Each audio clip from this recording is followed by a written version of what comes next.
Hello aspirants, I hope you are all very good and fine and welcome to this class। आज का class reasoning का है और ये रीजनिंग का 4 नंबर क्लास है। इससे पहले भी मैं बहुत सारे क्लास करवा चुका हूँ, जीके का भी, मैथ का भी, रीजनिंग का भी।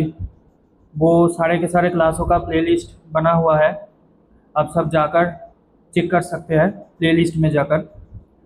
और इस क्लास का अगर आप सबको पीडीएफ चाहिए तो टेलीग्राम चैनल पे ज्वाइन हो जाना। मैं टेलीग्राम चैनल का लिंक डिस्क्रिप्शन बॉक्स में डाल दूंगा, आप सब वहाँ पर जाकर उस लिंक पर क्लिक करके टेलीग्राम पर ज्वाइन हो सकते हैं। टेलीग्राम पे मैं आप सभी से बातचीत करूँगा, जो भी परेशानियाँ हैं सुनूँगा और सॉल्यूशन भी बताऊँगा। आप सबको मैं गाइड करूँगा और इसके साथ साथ मैं टेलीग्राम पर क्विज भी डालूँगा, एमसीक्यू क्विज। तो और भी बहुत सारे कुछ जो भी पॉसिबल होगा, जो मैं अपडेट्स, अगर मुझे किसी को कुछ कुछ देना है अगर अपडेट्स, तो वो सारे के सारे अपडेट्स मैं उधर ही दूंगा। और अगर आप में से कोई भी किसी भी वनडे एग्ज़ाम की तैयारी कर रहे हैं तो ये क्लास आप सभी के लिए बेनिफिशियल होगा। इस क्लास में मैं बहुत सारे PYQs कवर कर रहा हूँ, बहुत सारे एग्ज़ाम का, तो आप सब अच्छे से समझने का कोशिश कीजिएगा। तो चलिए क्लास को शुरू करते हैं और पहला क्वेश्चन देख लेते हैं। देखो, ये पहला क्वेश्चन जो है ये पजल का क्वेश्चन है। ये IB सिक्योरिटी असिस्टेंट में आया था पिछले साल ही। देखो, क्वेश्चन में बोल रहा है कि PQRSTU इन सभी ने क्या किया है, एग्ज़ाम देने गया है। वो सब अलग अलग दिनों में, सोमवार से लेकर पूरा रविवार तक इनका एग्ज़ाम चल रहा है। ओके, तो अब जो बोला है कि इन सारे लोगों का जो अरेंजमेंट है वो क्वेश्चन में दे दिया गया है। ठीक है, तो पजल के क्वेश्चन में जैसा जैसा आपको बोला जाएगा वैसा वैसा ही आपको करना है। सबसे पहले देखो, मंडे से लेकर संडे तक क्वेश्चन में बोला है, तो पहले आप मंडे से लेकर संडे तक लिख लो कि ये मंडे है और ये ट्यूसडे, ये वेडनेसडे, ये थर्सडे, ये फ्राइडे, ये सैटरडे और ये संडे। ओके, तो अब जिस दिन जिसका एग्ज़ाम हो रहा है वो आप इधर लिख लो कि देखो, भी has an exam on Tuesday, मतलब मंगलवार को भी का एग्ज़ाम है, तो भी को बिठा दो। फिर exactly 3 people have an exam between भी एंड क्यू, मतलब भी और क्यू के बीच में 3 लोगों का एग्ज़ाम है। तो इधर देखो 1 2 3, तो क्यू किधर आएगा, भी और क्यू के बीच में, मतलब क्यू इधर आएगा और भी क्यू के बीच में 3 लोगों का एग्ज़ाम है।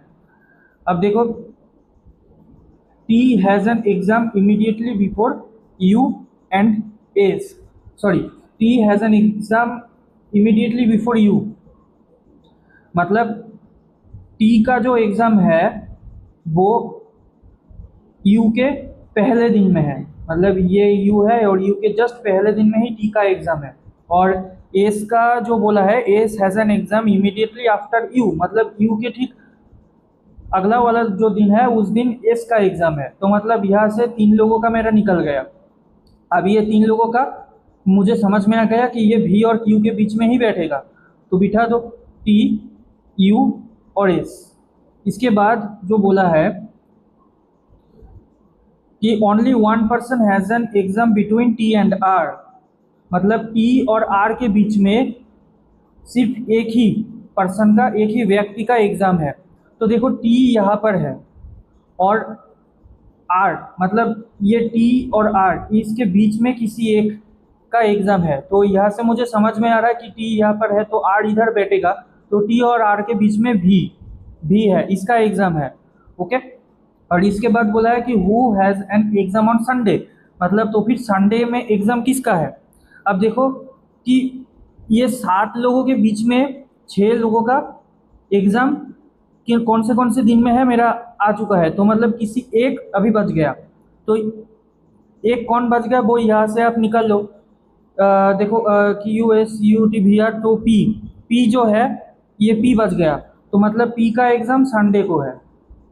और संडे को किसका, मेरा क्वेश्चन में यही पूछा है, तो B option B is the right answer कि पी का एग्ज़ाम संडे पर है और पी ऑप्शन बी में है, तो इसका राइट आंसर बी हो जाएगा। ठीक है, समझ में आया। पजल का क्वेश्चन ऐसे ही करना है, हड़बड़ी नहीं करना है, जैसा जैसा बोलेगा क्वेश्चन में वैसा वैसा ही करना है। ठीक है, चलो नेक्स्ट क्वेश्चन पर।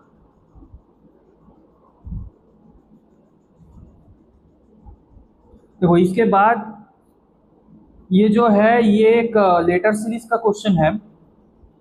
क्वेश्चन में बोला है कि refer to the following letter series and answer the questions that follows, counting to be done from left to right only. मतलब ये बाई से राइट की तरफ जाएगा। ठीक है, यहाँ से इसकी तरफ जाएगा, राइट की तरफ। ओके, रुको, इस क्वेश्चन में जो स्टेटमेंट दे दिया गया है ना वो मिसिंग है। मैं बता देता हूँ अब सबको।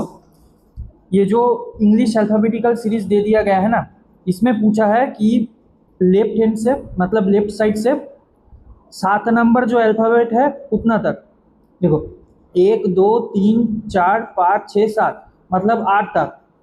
ठीक है, लेफ्ट हैंड से 8 तक, 7th वाला alphabetical series. And right hand से फोर्थ वाला अल्फ़ाबेटिकल, फोर्थ वाला अल्फ़ाबेट, मतलब 1 2 3 4, राइट साइड से 4 नंबर 1 2 3 4।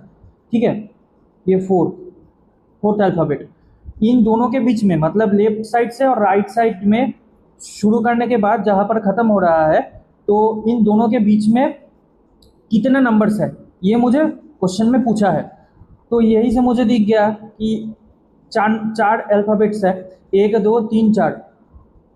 ठीक है, तो इसका जो राइट आंसर होगा वो है ऑप्शन 3 4। टोटल 4 अल्फ़ाबेट्स है। ओके, समझ आया। चलो नेक्स्ट क्वेश्चन।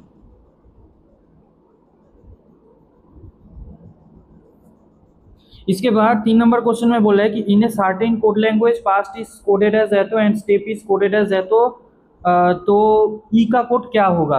मतलब ये कोडिंग डिकोडिंग का क्वेश्चन है, ई का कोड पूछा है।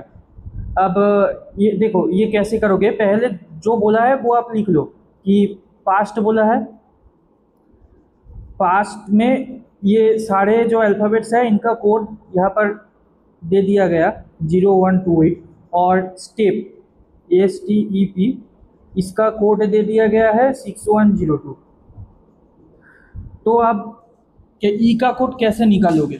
देखो जो कोड ये ऊपर नीचे कॉमन है, मतलब ये 1 नंबर है ये 2 नंबर है, अब ये इन दोनों में जो अल्फ़ाबेट कॉमन है ये सेम अल्फ़ाबेट का सेम नंबर भी रहेगा यहाँ पर, ये राइट साइड में, वो आपको काट देना है। जैसे कि देखो पी और पी मैंने काट दिया लेफ्ट साइड से, तो राइट साइड से किसी एक नंबर को काट दो।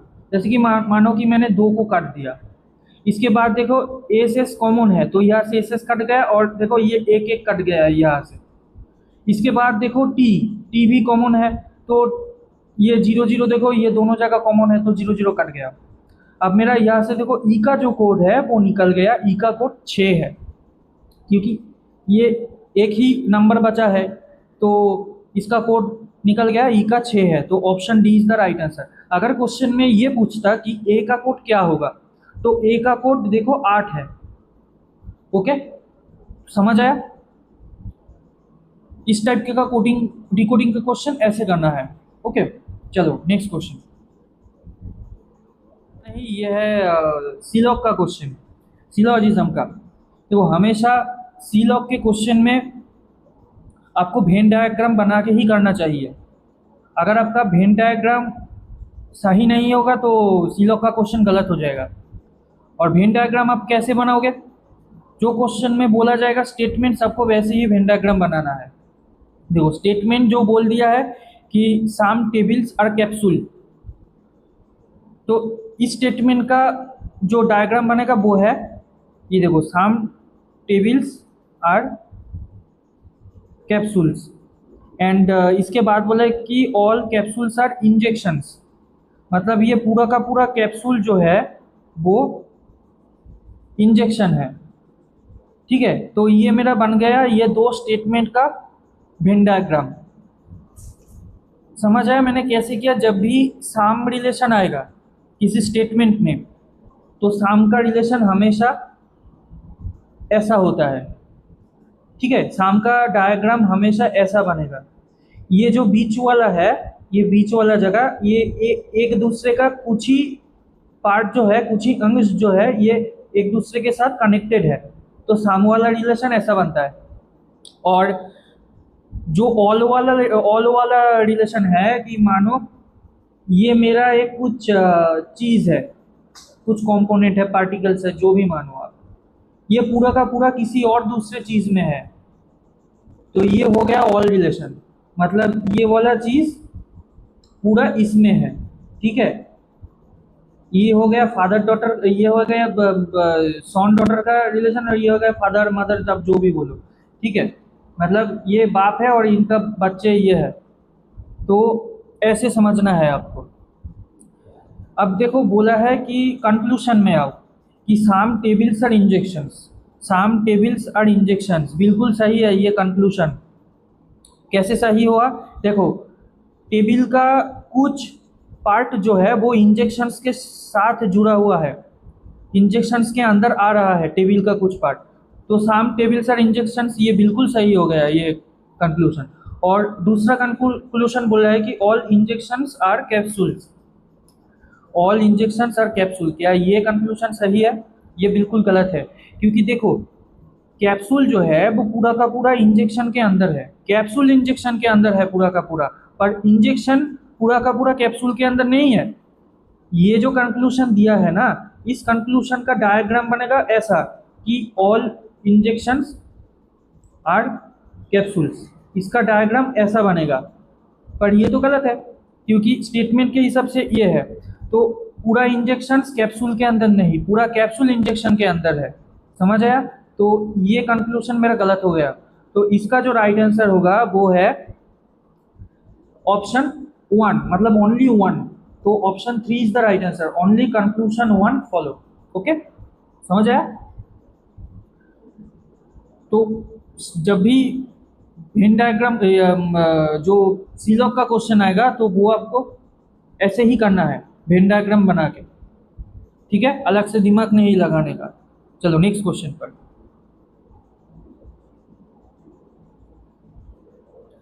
इसके बाद देखो नेक्स्ट क्वेश्चन बोल रहा है कि find the next term in given series. ये जो आपको सीरीज दे दिया गया है, इसमें ये नेक्स्ट टर्म कौन सा आएगा ये पूछ रहा है। ये क्वेश्चन आया CCRS में, लोअर डिवीजन क्लार्क LDC का एग्जाम में। ओके, पिछले साल ये हुआ था। तो कैसे समझोगे? देखो ऑप्शन की तरफ आओ। ऑप्शन में बोला है कि एम एन एन एम, तो मुझे देखना है एम और एन में से पहला कौन सा आएगा। अगर आप गौर से देखोगे तो देखो कहीं ना कहीं ये रिलेशन जो है, ये जितना दे दिया गया, ये रिलेशन मतलब राइट एंड से लेफ्ट एंड की तरफ जा रहा है, मतलब आखिरी से लेकर शुरू की तरफ। ओके, तो मुझे सॉल्व करना पड़ेगा पीछे से। अब देखो कि ये P जो है, ये P से R की तरफ आओ। P से R कितना है? PQR प्लस 2 हो गया। अब R से T की तरफ आओ, ST तो प्लस 2 हो गया। अब T से V की तरफ आओ, UV तो प्लस 2 हो गया। मतलब प्लस 2 का रिलेशन चल रहा है। ठीक है, ये पीछे से। अगर आप शुरू से जाओगे तो -2 का रिलेशन आएगा। ठीक है, शुरू से अगर आप देखोगे, मतलब V से अगर T में जाओगे तो -2 का आएगा। ठीक है, और T से R -2, R से P तक जाओगे तो -2, और P से फिर अगर -2 करोगे तो कितना आएगा? N आएगा। ओके, P से अगर -2 करोगे N आएगा, क्योंकि देखो M ये कितना होता है, MNOP। ठीक है, तो P बोला है तो -2 किया तो ये N आया। ओके, अगर आपको अल्फ़ाबेट याद नहीं रहता है तो ये अल्फ़ाबेट आपको याद रखना ही है। जो 26 अल्फ़ाबेट है वो आप सबको याद रखना है।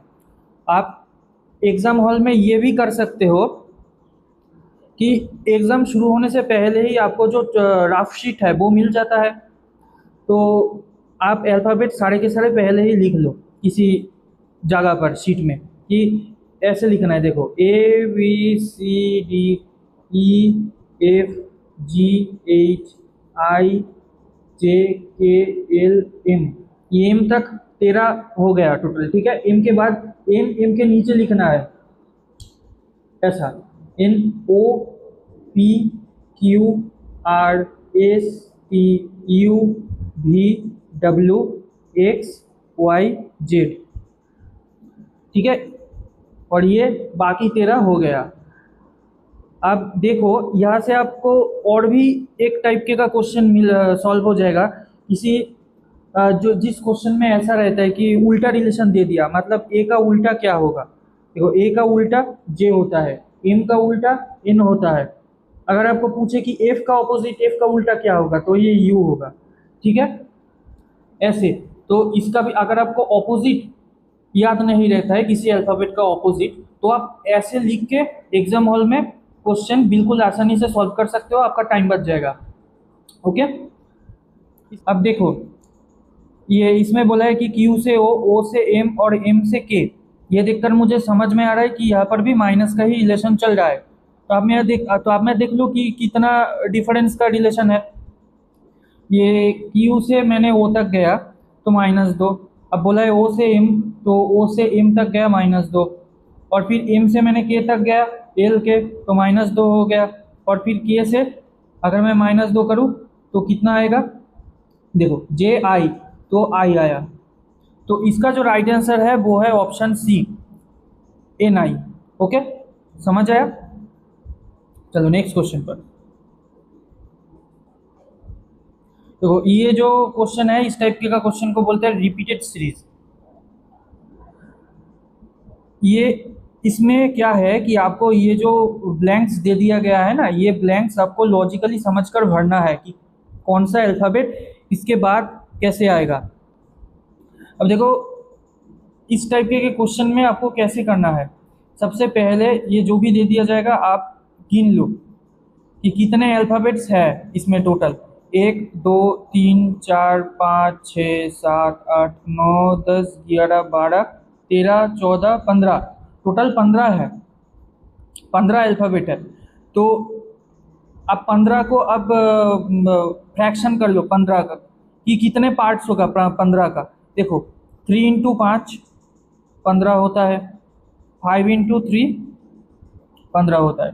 पर आपको सबसे पहले जो बड़ा वाला अरेंजमेंट है वो लेना है, ठीक है। तो इसमें बड़ा वाला अरेंजमेंट है वो 5 इंटू 3 का। तो ये आप इस ये जो नंबर लॉजिक है ये आप इसमें अप्लाई करना है आपको। तो आप कैसे करोगे, देखो 1 2 3 4 5 ये पार्ट कर लो, 1 2 3 4 5 पार्ट कर लो, 1 2 3 4 5। ओके, अब इसमें आपको आसानी होगा भरने में कि कौन सा लॉजिक चल रहा है। यहाँ पर देखो CEB है और यहाँ पर भी CEB है। तो मुझे ये समझ में आ रहा है कि अगर मैं यहाँ पर C और E को बिठाऊँ तो यहाँ से ये CEB हो गया। अब लास्ट और आखिरी में क्या है, A और D है। तो मतलब मैं अगर यहाँ पर A बैठाऊँ और यहाँ पर D बिठा दूँ और सेम तरीके से मैं यहाँ पर भी बिठाऊँगा A और D, तो अब देखो कि ये सेम रिलेशन ये तीनों पर फॉलो हो रहा है या नहीं। देखो ACEBD ACEBD ACEBD, तो मतलब मेरा ये अरेंजमेंट सही हो गया। तो इसका जो राइट आंसर है वो आप यहाँ से देख लो कि CEAD। तो CEAD यहाँ पर है, CEAD option A is the right answer. Okay, CEAD समझ आया। रिपीटेड सीरीज का क्वेश्चन ऐसे करना है, बिल्कुल आसान है, आपको बस लॉजिक पता होना चाहिए। ओके, चलो नेक्स्ट क्वेश्चन पर।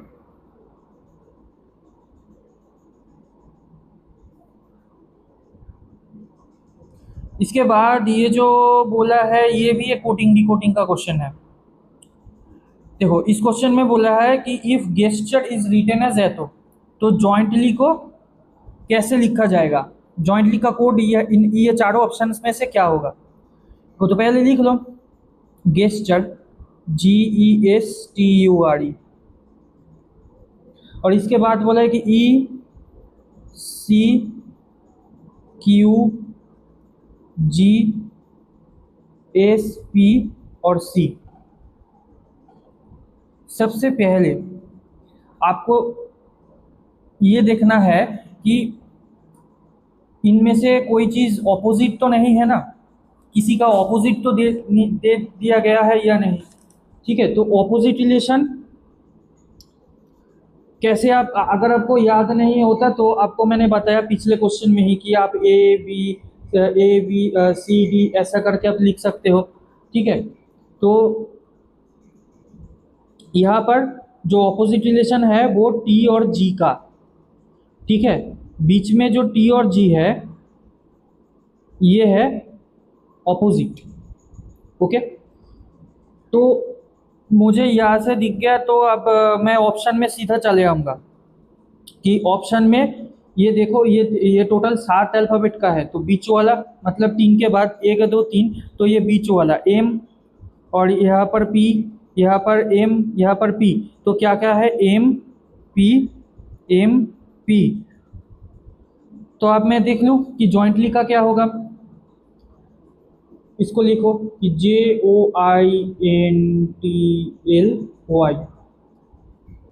तो जॉइंटली में मेरा बीच में आ रहा है M, तो M का ऑपोजिट क्या होता है M। ओके, तो मेरा बीच में आएगा M, और M अब देखो 2 ऑप्शन में है, A और C में, तो B मेरा हट गया और D भी हट गया। ठीक है, ऑप्शन एलिमिनेशन आपको करना है, आपको टाइम बचाना है एग्जाम हॉल में, यह हमेशा आपको दिमाग में रखना है। ठीक है, इसके बाद देखो, इसके बाद यहाँ पर क्या चल रहा है, यहाँ पर क्या रिलेशन चल रहा है, यहाँ पर देखो फिर से माइनस का रिलेशन चल रहा है। अगर आप गौर से देखोगे तो माइनस का रिलेशन G से E तक आओ, देखो EFG, तो G से मैंने E तक गया तो -2। अब E से C तक आओ, C के बाद CDE मतलब -2 हो रहा है। अब इसके बाद S से Q तक आओ, देखो QRS, तो S से Q मतलब -2। यहाँ पर भी सेम चीज़ें चल रहा है, देखो -2 का रिलेशन है। ठीक है, और S से देखो, S से अगर U तक जाओगे कि TU, तो यहाँ पर भी -2 का ही रिलेशन है। P से R से P तक जाओगे तो QR -2, मतलब ये तीनों जगह पर -2 है, और सिर्फ ये बीच वाला ऑपोजिट रिलेशन है। तो मुझे ये देखो ऑप्शन में ये 2 जगह पे पहले HH है, तो पहला देखने का मेरा ज़रूरत ही नहीं।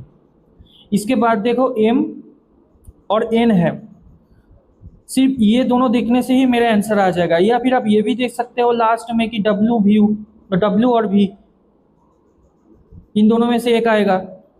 ठीक है, तो मैं M और N को यहाँ से देख लूँ, देखो ये O जो है, ये O से अगर मैं -2 करूँ तो क्या आएगा, M आएगा। ठीक है, क्योंकि देखो M N O P, तो ये O है, और O के अगर -2 करूँ तो M आ गया। अल्फ़ाबेट आपको याद रखना चाहिए, मैं हमेशा आपको कह रहा हूँ। तो यहाँ पर आएगा M, तो मेरा C हट गया। तो इसका जो राइट आंसर है वो है ऑप्शन A। समझ आया? चलो नेक्स्ट क्वेश्चन पर।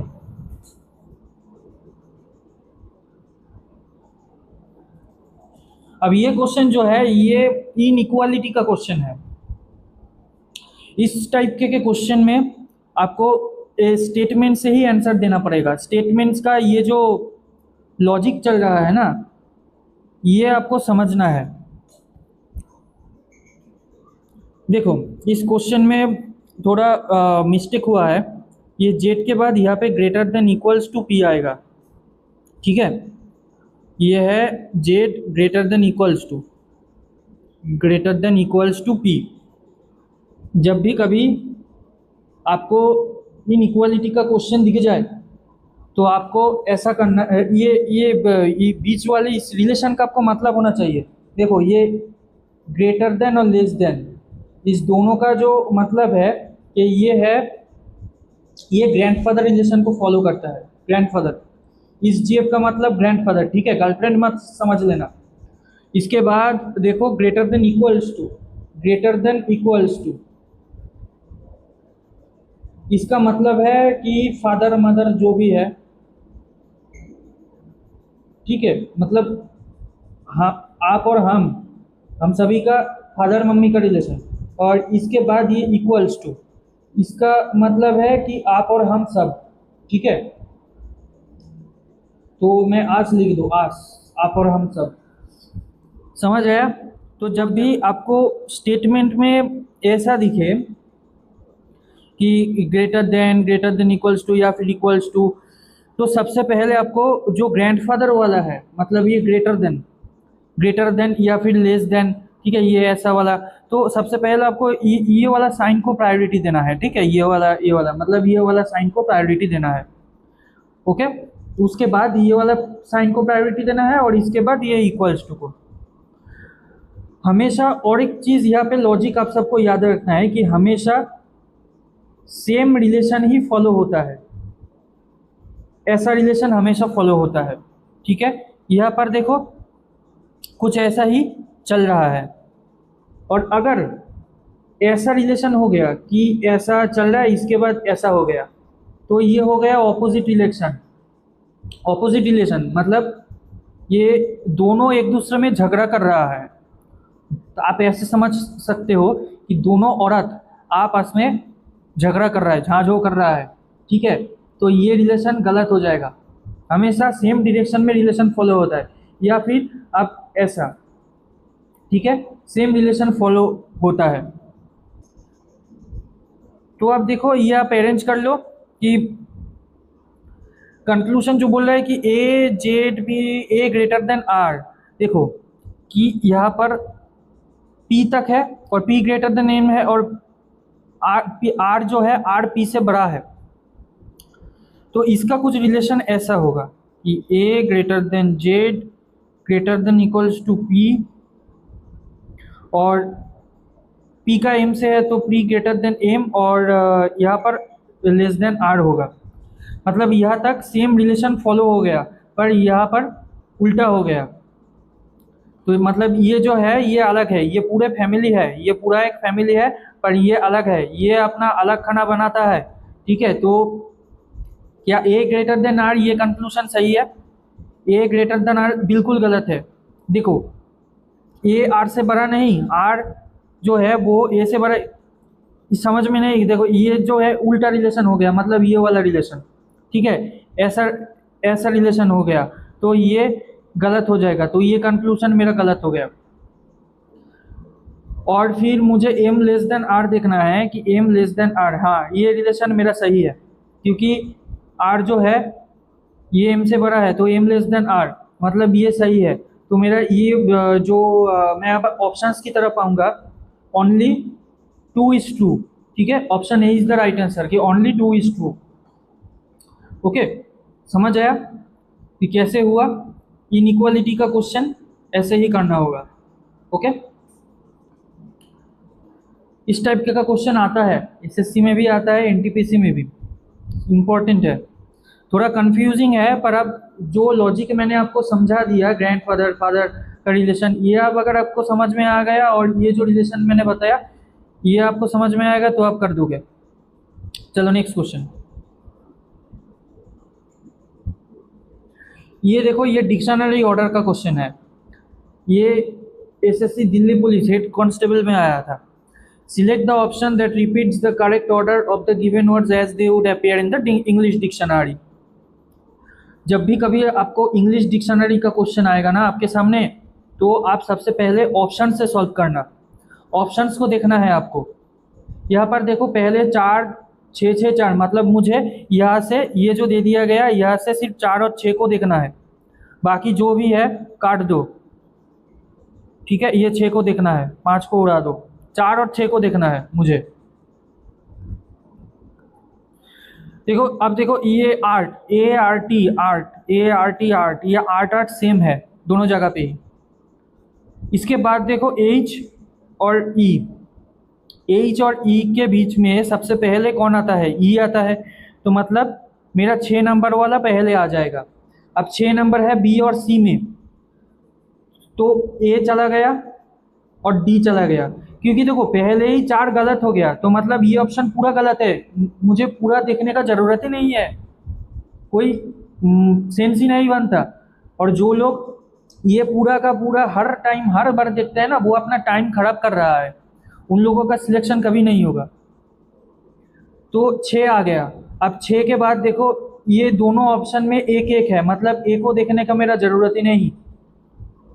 इसके बाद देखो 4 और 2, सिर्फ मैं ये 2 नंबर को देखूंगा कि सबसे पहले ये 2 नंबर में कौन आया, और उतने ही में ही मेरा आंसर आ जाएगा, सिर्फ इतना करने से। क्योंकि ये बाद वाला पार्ट मुझे देखना ही नहीं पड़ेगा, ज़रूरत ही नहीं देखने का, ठीक है, क्योंकि मेरा सिर्फ यही 2 से आंसर आ जाएगा।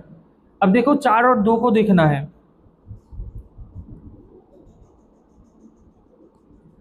4 और 2 मतलब मेरा 3 चला गया, 1 चला गया, 5 चला गया और 6 भी चला गया, ठीक है। सिर्फ 4 और 2 को देखना है। तो यहाँ से भी देखो 8 और 8 सेम सेम है। फिर यहाँ पर आई और एच, एच और आई में पहले कौन आता है? तो पहले आता है एच। तो यहाँ से मेरा निकल गया कि मेरा 4 आएगा, तो ये 2 चला गया, ठीक है। तो 4 अगर मेरा आया तो ये है ऑप्शन बी में, तो इसका आंसर हो जाएगा option B. Option B is the right answer. Okay, ये सी भी मेरा कट गया। समझ आया? बिल्कुल आसानी से ये इंग्लिश डिक्शनरी का क्वेश्चन सॉल्व होता है, पर आपको लॉजिक, प्रोसेस, ट्रिक्स आपको पता होना चाहिए, तभी आप टाइम के अंदर ही कर पाएंगे, नहीं तो आपका बाकी सारा जो क्वेश्चन है वो छूट जाएगा। ओके, चलो नेक्स्ट क्वेश्चन पर।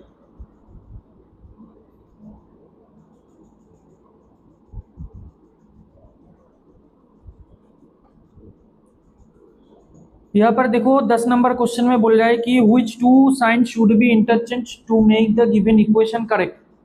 मतलब ये आपको एक मैथमेटिकल इक्वेशन दे दिया गया है, इसमें आपको साइन इधर उधर करके ये 30 लाना है।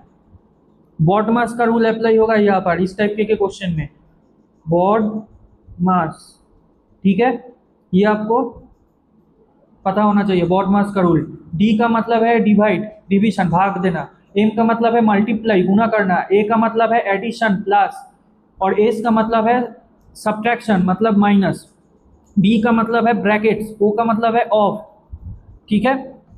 तो यहाँ पर देखो जब भी ऐसा क्वेश्चन आएगा तो सबसे पहले आपको ऑप्शन से सॉल्व करना है कि गुण और माइनस को इंटरचेंज करना है। तो अगर मैंने गुण और माइनस को किया, मतलब यहाँ पर माइनस किया और यहाँ पर गुना लगाया, तो क्या इससे मेरा 30 आएगा। देखो 4 और 50 को गुना करने पर 200 हो गया, तो यहाँ पे ही आपको लगता है क्या कि इसमें भाग देकर माइनस देकर ये 30 आएगा? बहुत बड़ा नंबर आएगा। देखो 17 से अगर 306 को भाग लगाओगे तो कितना होगा? 17 एकम 17 गया, तो आया 3, तो 1, तो 13 आया, और इसके यहाँ पे 136 6 चलेगा, तो यह 8 से जाएगा। 7 8 56 का 6 और 5, 8 एकम 8, और 8 और 5 अगर मैं जोड़ दूँ तो 13 आएगा, ठीक है। तो ये आया मेरा 136 हो गया, तो ये भाग लगाने पर क्या आया? 18। अब बताओ, या 18 से अगर लास्ट 4 करोगे और 200 माइनस 8 करोगे तो ये नंबर कभी भी आएगा क्या? कभी नहीं आएगा। तो इसका ऑप्शन है गलत हो गया, आपको पूरा सॉल्व करने का ज़रूरत भी नहीं है। अगर आपको एग्जाम हॉल में समझ में आ रहा है कि ये नहीं आएगा तो आप बिल्कुल टाइम खराब मत करिए। यहाँ पर मैं आपको समझा रहा हूँ, इसीलिए मैं टाइम देकर ही आप सभी को समझा रहा हूँ, ओके, ताकि आपको अच्छे से समझ आए। इसके बाद देखो बोल रहा है कि भाग और गुना, ये दोनों आपस में इंटरचेंज करने के लिए। तो अगर मैं ऐसा करूँ, भाग और गुना, यहाँ पर गुना हो गया, यहाँ पर भाग हो गया, तो सबसे पहले अगर मैं 8 से तो 50 डिवाइड ही नहीं होता, और 17 से अगर 17 से 306 देखो गुना अगर मैं करूँ तो ये कितना बड़ा नंबर आएगा, कितना बड़ा। तो मुझे ये तो यहाँ पर मुझे पेन लगाने का ही ज़रूरत नहीं, ये 30 कभी भी नहीं आएगा। 306 के साथ अगर 17 गुना के बहुत बड़ा नंबर आएगा, जहाँ से 30 आना इम्पॉसिबल है, तो ये गलत हो गया। इसके बाद देखो प्लस और गुना, ये दोनों इंटरचेंज करने के लिए आपस में, तो मैं अगर ऐसा करूँ प्लस और गुना, मतलब यहाँ पर गुना हो जाएगा और यहाँ पर प्लस हो जाएगा। तो 17 × 4 और 50 + 8 58, और ये हाँ ये करके मैं देख सकता हूँ कि पहले डिवाइड है। तो इसका कुछ इक्वेशन ऐसा बनेगा कि 306 / 17 गुना में 4 - 50 + 8, मुझे 30 लाना है। तो 17 से 306 गया, 18 आया था मेरा, तो ये 18 आया। 18 × 4 - 50 + 8 = 30। तो 4 18 कितना होता है? 4 18 72, और -50 + 8 = 30। तो आप देखो मैं बॉडमास का ही रूल मैंने यहाँ पर अप्लाई किया। देखो सबसे पहले मैंने डिवाइड किया, उसके बाद देखो मल्टीप्लाई मैंने किया, इसके बाद एडिशन है, मतलब योग करना है। तो 72 के साथ 8 को अगर ऐड कर दोगे तो कितना होगा? 80, और यहाँ पर -50, तो क्या आया? 30 आया मेरा, क्योंकि 50 80 से अगर 50 को घटाओगे तो 30 ही बचता है। तो मेरा ऑप्शन सी जो है वो सही हो गया। ओके, चलो अब नेक्स्ट क्वेश्चन पर चलते हैं। नेक्स्ट क्वेश्चन बोल रहा है कि which of the following numbers will replace the question mark in the given series. ये जो नंबर सीरीज दे दिया गया है, इसमें ये वाला जगह जो है, इसमें कौन सा नंबर ये ऑप्शन में से आएगा, यही पूछ रहा है। देखो गौर से देखने पर एक चीज़ तो समझ में आ रहा है कि ये लगातार बढ़ नहीं रहा या फिर ये लगातार घट नहीं रहा, क्योंकि देखो यहाँ पर 22 है और यहाँ पर भी 22 है, यहाँ पर 32 है और यहाँ पर भी 32 है। तो ये क्या लॉजिक चल रहा है? अब देखो ऐसा सवाल आपको एग्जाम हॉल में देखकर थोड़ा दिमाग लगाना है और समझना है। ये जब आपको ऐसा दिख जाए कि एक लगातार कोई नंबर बढ़ नहीं रहा है या फिर कोई लगातार घट नहीं रहा, तो आपको ऑल्टरनेट वाला चीज़ इसके बाद दिमाग में लाना है कि कहीं ये ऑल्टरनेट सीरीज के हिसाब से तो नहीं चल रहा। अब ऑल्टरनेट का मतलब, अब देखो ऑल्टरनेट का मतलब ये होता है कि ये 2 के बाद तो 22 है ना, पर मुझे ये 22 जो है ये काउंट नहीं करना है, 2 के बाद सीधा 12 को काउंट करना है, ठीक है, फिर 12 से 22 को काउंट करना है। ये बीच वाला आपको गैप देके चलना है, ठीक है, ये बीच वाला को आपको पकड़ना नहीं है। समझ आया ऑल्टरनेट का मतलब कैसे होता है? अब अगर देखो कि 22 से फिर मुझे 12 तक नहीं आना है, 22 से मुझे आना है 32 तक, फिर 32 से यहाँ तक आएगा, ठीक है। तो यहाँ से मुझे एक चीज़ क्लियर हो गया कि ऑल्टरनेट सीरीज में जो ये पहला ऑल्टरनेट क्वेश्चन में नहीं पूछ रहा, सेकंड ऑल्टरनेट हिसाब से जो होगा वो मेरा आंसर होगा, ठीक है। तो अब यहाँ पे जो रिलेशन दे दिया गया है कि देखो मैं अगर 2 से 12 तक आऊँ तो यहाँ पर +10 हो रहा है, फिर 12 से अगर मैं 22 तक आऊँ तो यहाँ पर +10 हो रहा है, फिर मैंने अगर 22 से 32 तक गया तो यहाँ पर भी +10, मतलब +10 का रिलेशन चल रहा है। अब फिर यहाँ से देखो 22 से अगर मैंने 32 तक आया तो +10 हो रहा है, और फिर मुझे 32 से ये जो है ये निकालना पड़ेगा। तो मेरे को समझ में ही आ गया कि +10 का ही रिलेशन चल रहा है दोनों ही ऑल्टरनेट केस में, तो यहाँ पर भी +10 आएगा, और 32 के साथ अगर मैं +10 जोड़ दूँ तो ये क्या आएगा? 42 आएगा, ठीक है। तो यहाँ पर क्या आएगा? Option D is the right answer, ठीक है, 42 राइट आंसर होगा। समझ आया? चलो नेक्स्ट क्वेश्चन पर। अब इस टाइप के का क्वेश्चन जो है ये है इमेज बेस्ड क्वेश्चन, ठीक है। ये आपको एक ऐसा कुछ आकृति को दे दिया जाएगा, और आपको यहाँ से देखकर बोलना है कि कौन से जगह पर कौन सा चीज़ है, एग्जैक्ट कितना है। वही देखो, इस क्वेश्चन में बोला है कि study the given diagram carefully and answer the question. The numbers in different sections indicate the number of persons who like to watch different types of TV channels. How many persons are there who like to watch both sports and cartoon channel? मतलब अब इस diagram को देखो कि ये जो triangle का diagram है इसमें कुछ नंबर्स दिया हुआ है, मतलब ये कुछ पर्सन का नंबर्स है, ठीक है। ये जो रेक्टेंगल वाला है इसमें है मूवी का, यहाँ पर भी कुछ लोगों का नंबर्स दे दिया गया, और ये जो है ये है स्क्वायर, इसमें भी कुछ लोगों का, कुछ पर्सन्स का नंबर दे दिया गया। अब क्वेश्चन में पूछा है कि ऐसे कितने व्यक्ति है जो स्पोर्ट्स और कार्टून चैनल दोनों ही देखते हैं।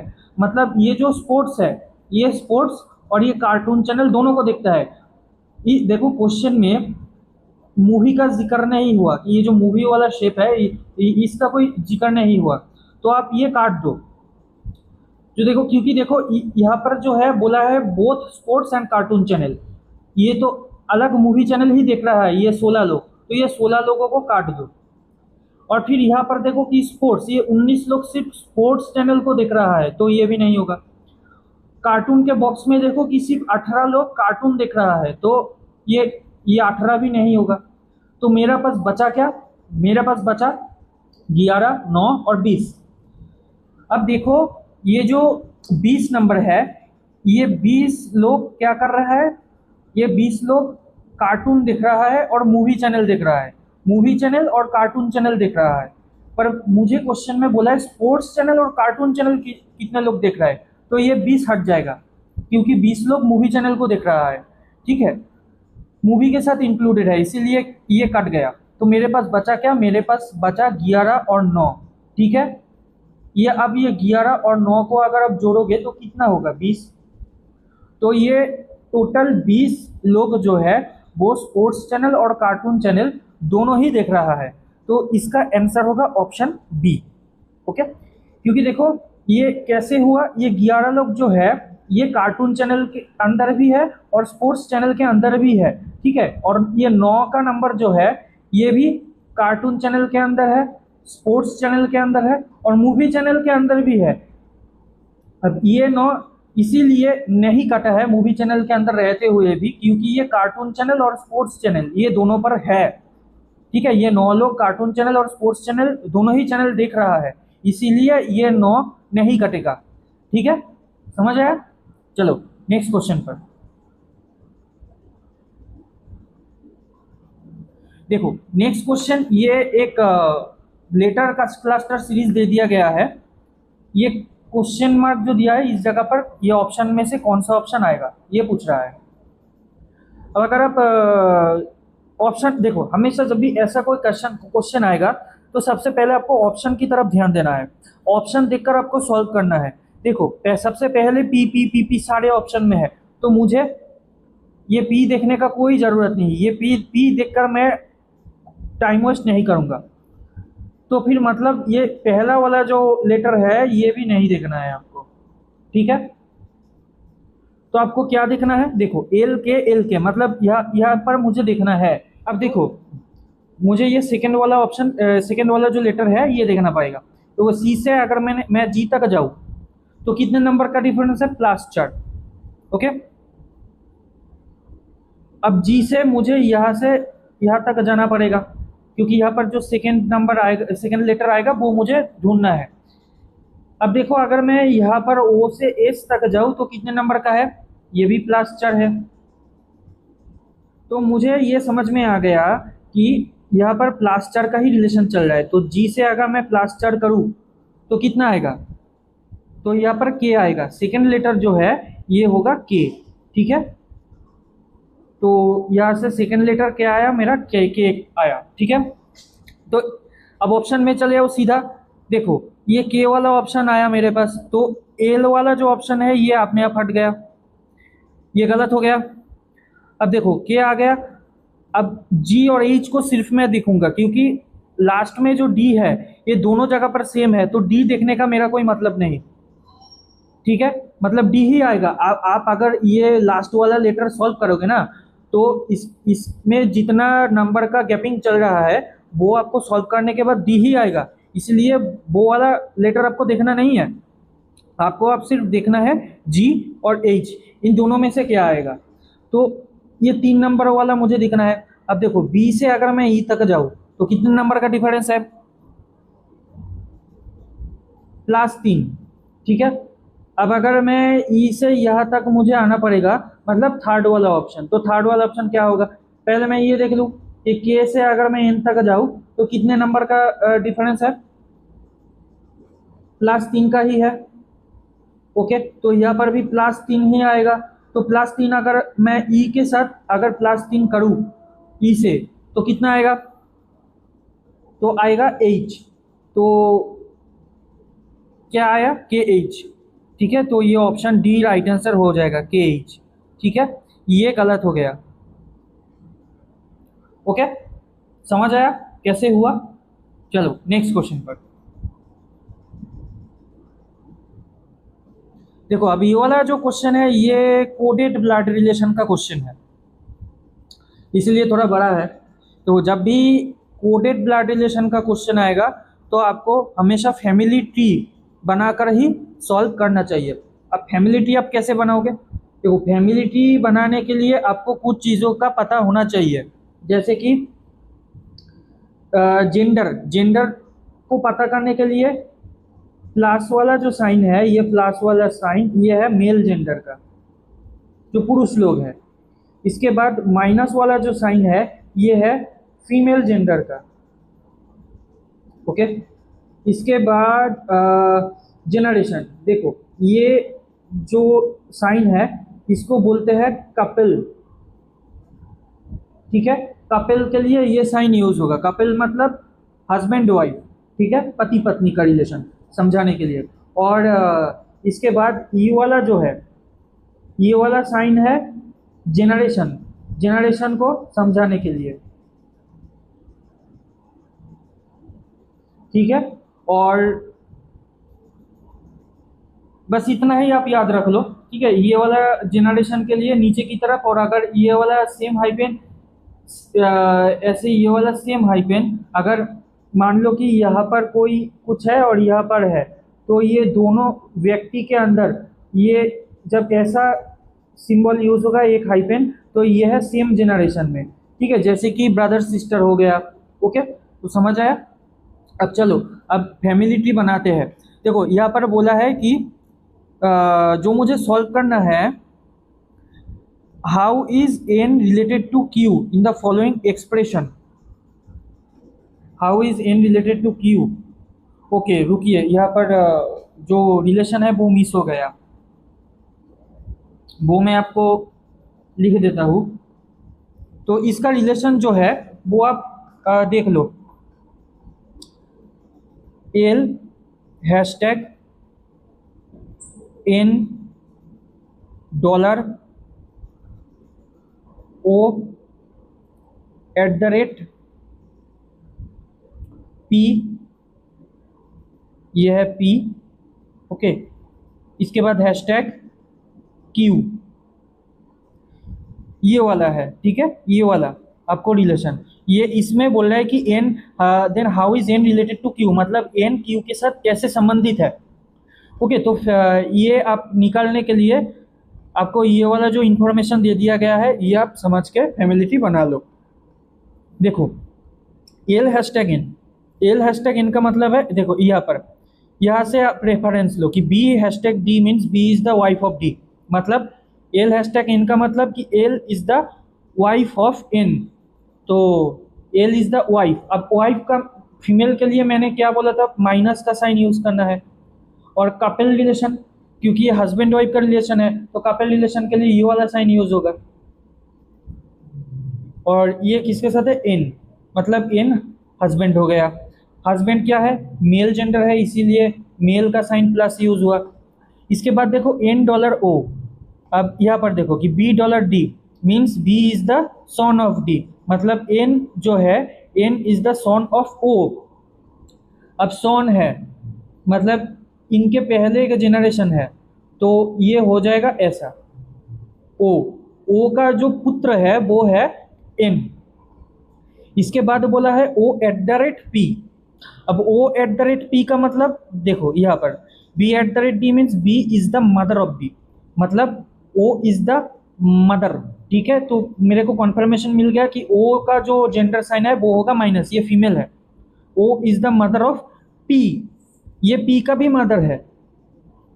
ठीक है, मतलब एन का तो मदर हो ही रहा है, इसके साथ साथ पी का भी मदर है, मम्मी है। तो मतलब एन का पी के साथ सेम जनरेशन में रिलेशन है, और सेम जनरेशन के लिए मैंने क्या बोला था, ये वाला साइन यूज होगा, हाइफन। ठीक है, तो अब पी एन का भाई भी हो सकता है, बहन भी हो सकता है, ये मुझे अगले वाले से कंफर्मेशन मिलेगा। अब देखो ये P hashtag Q, P hashtag Q का मतलब क्या है, देखो ये B hashtag D, B is the wife of D, मतलब P is the wife of Q. तो पी का मुझे कंफर्मेशन मिल गया कि पी जो है ये वाइफ है किसका, क्यू का। ये हो गया क्यू, और क्यू का साइन क्या होगा, प्लस होगा। ठीक है, क्योंकि क्यू जो है पी का पति है। तो अब क्वेश्चन में देखो इतना ही था। ठीक है, अब ऑप्शन की तरफ चले आओ। क्वेश्चन में मुझे बोला है कि एन कैसे क्यू के साथ संबंधित है, एन के बारे में पूछ रहा है। तो मेरा जो साइन है एन के ऊपर लगा हुआ है वो है प्लस, मतलब मेरा आंसर मेल जेंडर में आएगा। ठीक है, पुरुष का आएगा। तो जो फीमेल वाला आंसर है वो आप हटा दो। जैसे कि देखो कि मदर सिस्टर, मतलब ये फीमेल वाला आंसर है, तो ये तो अपने आप हट गया। ये वाला ब्रदर इन लॉ, ये मेल का है, ब्रदर मेल का है, नेफ्यू ये भी मेल का ही है। तो आप देखो कि एन कैसे संबंधित है। देखो एन का जो बहन है ये है पी, और पी के साथ क्यू हस्बैंड वाइफ का संपर्क है। मतलब मेरे को यहाँ से साफ साफ पता चल रहा है कि क्यू जो है ये पी के साथ कपल रिलेशन में है, इस वजह से क्यू जो हो जाएगा ये एन का साला हो जाएगा, मतलब ब्रदर इन लॉ हो जाएगा।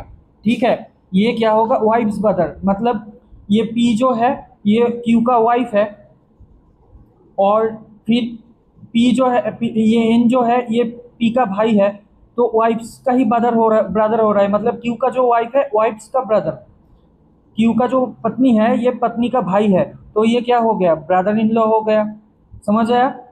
तो इसका आंसर होगा ऑप्शन बी।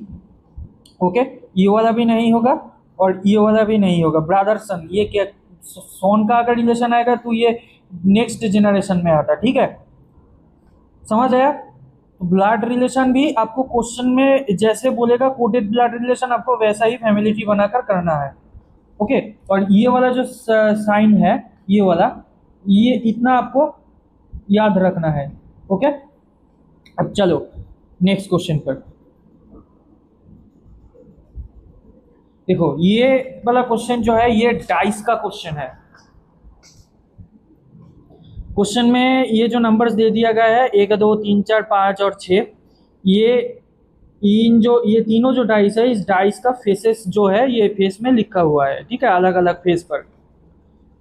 तो बोला है कि 3 different positions of the same dice are shown below. ये तीनों डाइस दिख रहा है, तो find the number on the face opposite to the one showing 1। मतलब ये जो एक वाला डाइस है ना, जहाँ पर एक दिख रहा है, डाइस का जो एक वाला फेस है, इस एक वाला फेस के ऑपोजिट पर कौन सा नंबर आएगा, ठीक है, वो आपको पता करना है।